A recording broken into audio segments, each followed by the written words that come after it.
안녕하세요. 대한민국 좌파들의 민낯을 낱낱이 까발리는 남자 정치구단 우영우입니다.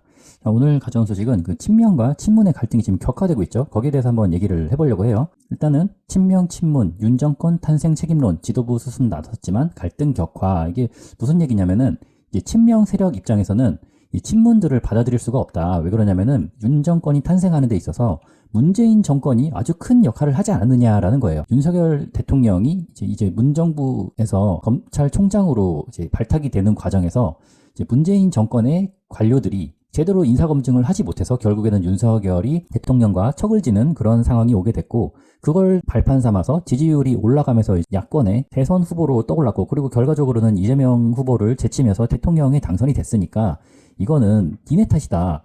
이제 친명 입장에서는 윤석열을 검찰총장으로 만든 게 대체 누구냐, 이게 문재인 정권이 잘못해서 된 게 아니냐 그랬는데, 이제 친문 쪽, 특히 이제 임종석 같은 경우에는 이게 배신한 사람이 잘못이지, 그러니까 윤석열이 그럴 줄은 자기도 몰랐다, 그럼 배신당한 게 그렇게 잘못이냐, 배신을 한 사람이 잘못이지 배신 당한 게 잘못이냐라고 반문을 하고 있어요. 근데 좀 웃긴 게, 뭐 배신이고 뭐고 간에 윤석열이 봤을 때는 문재인 정권이 문제가 많기 때문에 자기가 같이 하지 않은 것뿐이고, 자기의 소신대로 사람에 충성하지 않고 국가를 위해서 자기가 올바른 방향이라고 생각하는 일을 한 것뿐인데, 이거를 배신이라고 하면은, 그럼 뭐 예를 들어서 범죄 집단이 있는데 범죄 집단이 야, 저 새끼 우리가 범죄 저지르려고 하는 거 막으려고 했어, 그럼 저 새끼 배신자야라고 하면은 그 범죄를 막으려고 한 사람이 나쁜 사람인가요? 아니죠. 그 범죄를 막으려고 한 사람은 자기 양심껏 문제가 생기지 않도록 이제 사회가 올바른 방향으로 가도록 한 것뿐인데, 이거를 비난하고 있는 거예요. 이 사람들이 뭐죠? 이거 뭐 홍익표, 뭐 이거 박주민, 이모경, 이 사람들 전부 다 지금 정권에 빌붙어가지고 어떻게 한 자리 다시 한번 해보려고 옆에서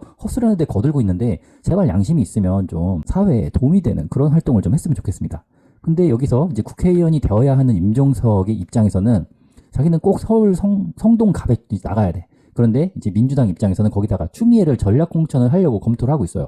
근데 임종석 같은 경우에는 청와대 민정수석으로서, 그리고 청와대 선거 개입에 대한 방탄을 하기 위해서 지금 나오려는 거라는 그런 목소리가 좀 있어요. 청와대 울산시장 선거 개입에 임종석과 조국이 연루되어서 재수사를 하려고 하는데, 만약에 이게 유죄로 판명이 된다면 임종석은 구속이 돼야 될지도 모르니까 그 구속을 막기 위해서 갑자기 나와가지고 국회의원 하려고 하는 이유가 그게 아니냐라는 그런 시각이 있죠. 근데 여기서 조금 애매한 게, 추미애 같은 경우에는 문재인 정권의 법무부 장관으로서 윤석열과 좀 적대적인 관계를 유지를 했긴 하지만 그래도 문재인 정권의 관료였잖아. 그런데 추미애는 왜 용서를 했느냐라고 하면, 추미애는 사실 친문이 아니에요.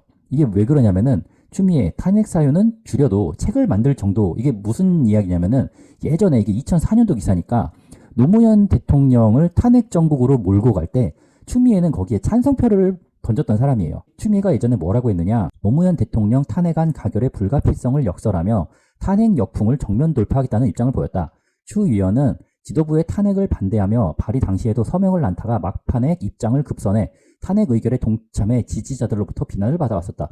그러니까 이게 추미애가 처음에는 탄핵을 반대하다가 나중에는 찬성을 했는데, 이 나중에 이제 자기가 이 탄핵을 왜 반대했냐라고 하면은 국정 불안을 우려했을 뿐 탄핵 사유는 맞다, 근데 탄핵을 해야 되는데 나라가 좀 혼란해질까 봐서 반대를 했던 것뿐이지, 이게 자기는 탄핵에 반대하지 않는다, 자기는 탄핵에 찬성한다라고 입장을 밝힌 거예요. 그래서 이제 이재명 입장에서는 결국에는 친문도 자기 민주당 세력이고, 아직까지 이제 문재인이나 노무현 지지, 특히나 노무현 정신을 계승하자는 사람들이 많이 있는 마당에 친문 세력을 버릴 수가 없는 거야, 이재명이. 그래서 갈등 봉합을 위해서 양산으로 내려갔어요.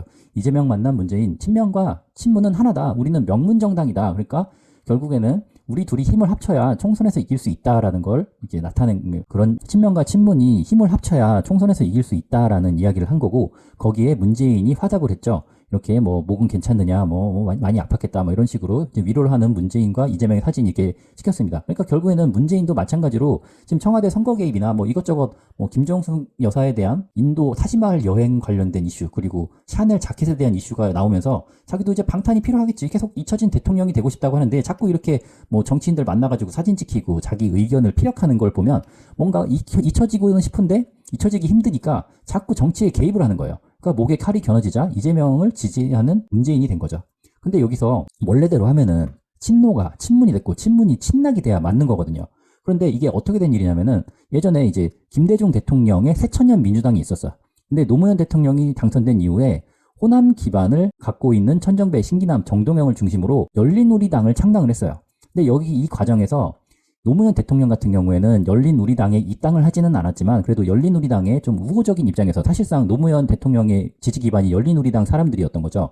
그래서 결국에는 새천년 민주당이 열린우리당과 새천년 민주당으로 분당이 된 거야. 이제 열린우리당 쪽에서는 이 새천년 민주당 쪽 사람들을 데리고 갈 수 없다. 그리고 우리는 혁신을 하기 때문에 일부 한나라당 의원들도 끌어모아서 당을 창당하게 됩니다. 그런데 노무현계가 분리돼서 열린우리당이 창당이 됐지만 사실상 민주당보다 지지율이 높지는 않았어. 왜냐하면은 나갈 때 자체가 새천년 민주당 쪽에 기존 현역 의원이 더 많은 상태였어요. 그런데 여기서 무슨 일이 벌어졌느냐? 모두 다 알다시피 새천년 민주당과 한나라당이 힘을 합쳐서 노무현 대통령이 입당도 하지 않고 자꾸 열린우리당의 우호적인 발언을 하니까 이거는 청와대에서 선거 개입을 한 거다. 대통령이 선거 개입을 하니까 이거는 탄핵을 시켜야 된다라고 해서 탄핵 정국으로 끌고 갔어요. 그런데 이 탄핵 정국의 역풍을 맞아서 열린우리당이 오히려 과반 이상을 확보하는 승리로 총선이 끝이 나고 맙니다. 그러니까 결국에는 열린우리당과 새천년 민주당이 분당될 때에는 거의 반반 정도의 현역 의원을 데리고 갔는데 이 탄핵 정국의 역풍을 받아서 이 새천년 민주당이 사실상 패족이 된 거야. 망한 거지, 망한 거. 그러니까 당시에 새천년 민주당 인사가 누구였느냐, 뭐 이상열, 김효석 이런 인물들이 있고 지금 이제 이름을 알만한 사람들은 뭐 하나갑도 뭐 사실 은퇴했죠. 그 뭐 이낙연 그리고 김홍일 정도가 비례대표와 지역구에서 당선이 됐어요. 그리고 추미애는 탄핵에 찬성했다는 그런 문제 때문에 낙선이 되고 말았죠. 근데 여기서 탄핵을 반대했던 민주당 인사, 새천년 민주당 인사가 있어요. 그게 바로 이낙연과 김종호 의원인데 이낙연은 이것 때문에 친노로 분류가 됐어요. 그러니까 새천년 민주당에 남아있었음에도 불구하고 양심껏 자기는 이거는 좀 탄핵 사유까지는 아니다라고 생각을 해서 반대표를 던진 거죠. 그래서 이 이후에는 이낙연이 오히려 친노 세력으로 분류가 되는 그런 사건이 되고 맙니다. 하지만 지금 이낙연을 거르고 이재명을 밀어주고 있는 거예요. 박지원 같은 경우에는 좀 애매한 인사긴 하지만 전체적으로 이제 민주당에서는 이낙연에 대해서 저 왼수라고 지금 막 생각을 하고 있는 거죠. 그리고 이낙연이 문재인은 만나지 못했어. 그 신당 창당한 이후에 문재인을 못 만나니까 결국에는 민주 세력의 지지를 얻을 수 없다는 판단 하에 제가 보기에는 이준석을 만난 것도 그것 때문인 것 같아요. 이낙연이 문재인의 지지를 얻었다면 민주당 세력의 일부를 끌어와서 자기들 지지 세력으로 변환할 수가 있었을 텐데 지금 문재인이 대놓고 이재명을 밀어주고 있는 상황이잖아요. 그러니까 결국에는 이낙연도 좀 저울질을 하다가 이준석 쪽과 합쳐지는 그런 결단을 내렸습니다. 이준석도 자기들이 너무 세력이 작다 보니까 이렇게 되면은 그 선거할 때 그 선거 기호, 그 선거 번호를 제대로 된 번호를 받을 수가 없거든. 막 저 뒤에 밀려있으면 사람들이 투표 안 해주잖아. 막 위쪽에 적어도 한 네 번째, 1, 2, 3, 4번 안에는 들어야 사람들이 아, 여기가 좀 정당이 좀 큰 데인가 보다 이렇게 생각을 하고 찍어줄 텐데 지금 상황에서는 그 번호를 확보할 수 없기 때문에 이낙연과 좀 합치는 판단을 한 것 같아요. 그리고 이낙연은 끝까지 이제 자기가 김대중과 노무현, 문재인 대통령을 승계하는 그런 정치 세력이다. 지금의 민주당은 다 대통령 사진만 붙여놓은 사진관으로 전락해버렸다. 결국에는 김대중 노무현 정신, 그러니까 문재인 정신이라는 건 사실 없고 김대중 노무현 정신을 계승한 것은 자기가 적통이다라고 주장을 하고 있는 거죠. 근데 또 그 와중에 조국이 문재인을 만났어. 문재인이 이낙연은 안 만나주는데 거기서 또 조국을 만나줬어. 그래서 근데 여기서 좀 웃긴 게 문재인이 조국 방문을 앞두고 조국을 비판한 공지영 신간을 추천했어요. 하필 이제 조국이 온다고 하니까 조국을 비판한 공지영의 책을 소개를 했는데 이게 무슨 일이냐면은 이 공지영이 사실 엄청난 좌빨이었거든. 좌파였어, 좌파. 그래가지고 예전에 조국 사태가 일어났을 때 조국을 비판하는 진중권을 비판했어요. 근데 나중에 자기가 뭐 어떤 깨달음을 얻었는지 모르겠지만 조국이 그런 사람일 거라고는 자신도 생각하지 못했다. 그래서 자기가 예전에 조국 사태 관련해서 진중권을 비판했던 것에 대해서 사과를 했어요. 이런 공지영이 최근에 낸 신간을 조국이 오는 날에 소개를 했다라는 거는 이게 도와주는 건지 엿먹이는 건지 사실 잘 모르겠어. 아무튼 오늘 친명과 친문 갈등에 대해서 한번 이야기를 해봤고 이게 사실 친문과 친명 갈등은 좀 말이 안 되는 것 같아요. 왜냐면은 그 친문하고 친명하고 사실상 지난 정권에서 같이 뒤섞여가지고 막 있던 사람들이잖아.